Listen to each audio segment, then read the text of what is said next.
Por que restaurar a monarquia brasileira? Em primeiro lugar, porque a monarquia democrática é o melhor regime político do mundo. A verdadeira democracia tem que ter mecanismo de contrapeso.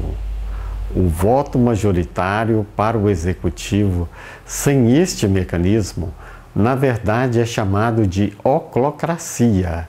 E a monarquia é o melhor regime que fornece este contrapeso. O executivo precisa passar por uma segunda aprovação para que realmente trabalhe para o país e não para o seu próprio interesse. O líder do executivo precisa ter o aval do parlamento. No caso do primeiro-ministro das monarquias, é assim.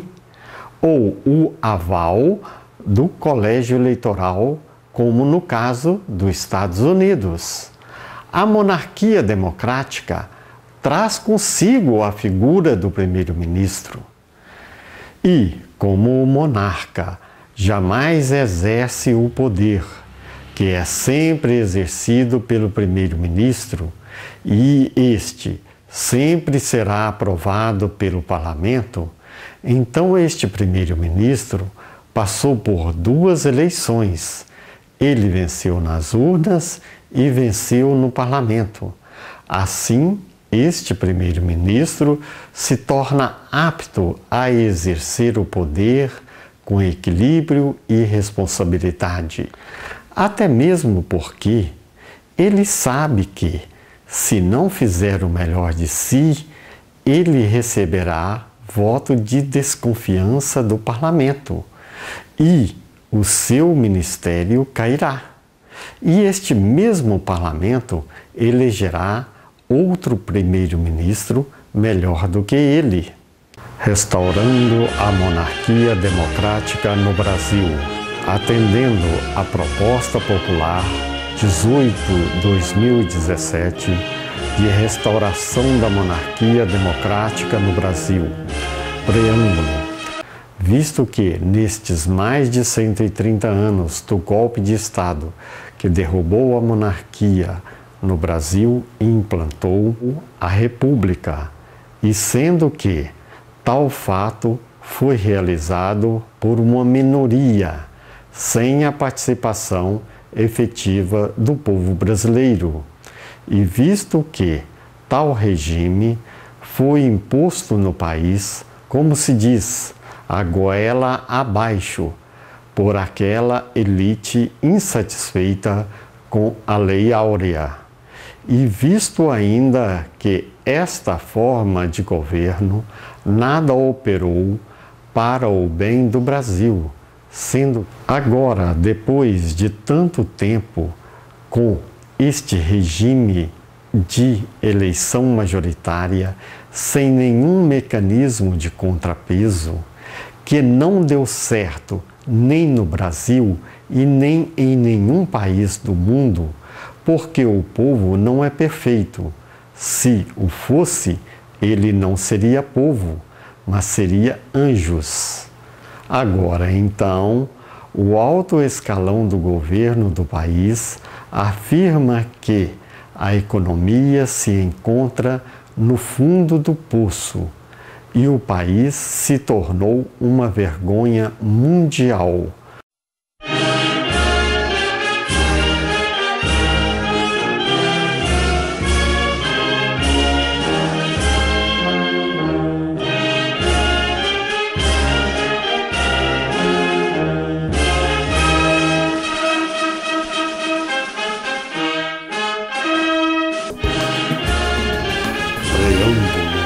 Continuação.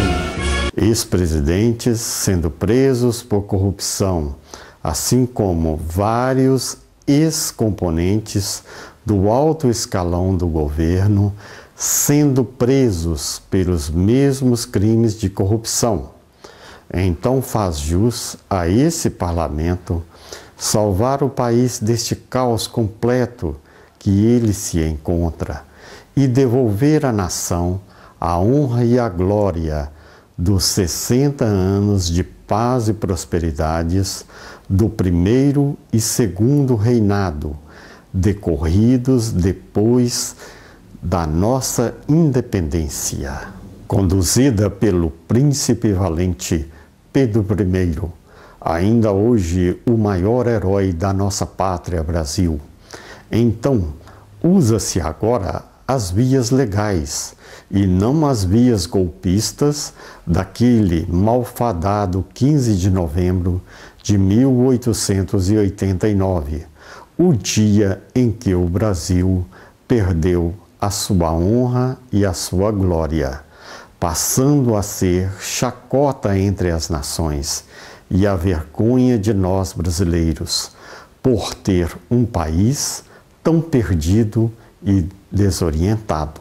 Assim, usa-se os próprios recursos da atual Constituição, que é a 7ª Carta Magna, e 7 é o número perfeito, e não deixando nem para a 8ª, nem para a 20ª e muito menos para a 100ª Constituição, mas esta mesma que fora elaborada para o parlamentarismo, mas tem servido também ao presidencialismo.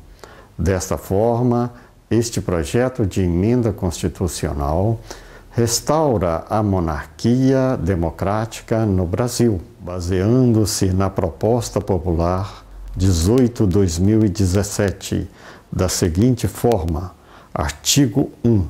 Restaura-se a monarquia democrática no Brasil a partir da promulgação desta lei, com os cargos vindo a se efetivarem no último mês do último ano do mandato do atual presidente do país. Parágrafo 1. O chefe de Estado receberá o título de monarca do Brasil. Parágrafo 2.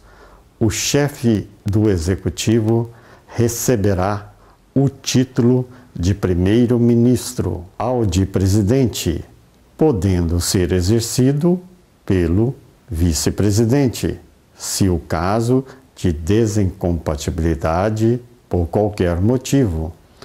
Parágrafo 3. Esta PEC não será referendada em plebiscito, pois qualquer brasileiro que interesse poderá entrar com sugestão popular à Comissão de Direitos Humanos e Legislação Participativa do Senado Federal. E caso consiga a adesão de 30.000 internautas, ela se torna uma proposta de iniciativa popular a ser analisada pelas comissões específicas e vir a ressuscitar o parlamentarismo com o presidente, ou então este mesmo malfadado presidencialismo no qual vivemos, ou sofremos, melhor dizendo, mas sempre sem golpes de Estado ou revoluções, com perseguição de políticos e outros. Porém, sempre respeitando-se o parlamento, o povo e as instituições vigentes. Isto dará ao Brasil a estabilidade e a paz tão necessárias à prosperidade da nação. O plebiscito de 1993 fora antecipado, isto é, os tempos da Constituição de 1988 não foram respeitados e o próprio Dr. Arnaldo se certificara, depois de 12 tentativas, que os contratados para fazer a divulgação não tinham boa fé.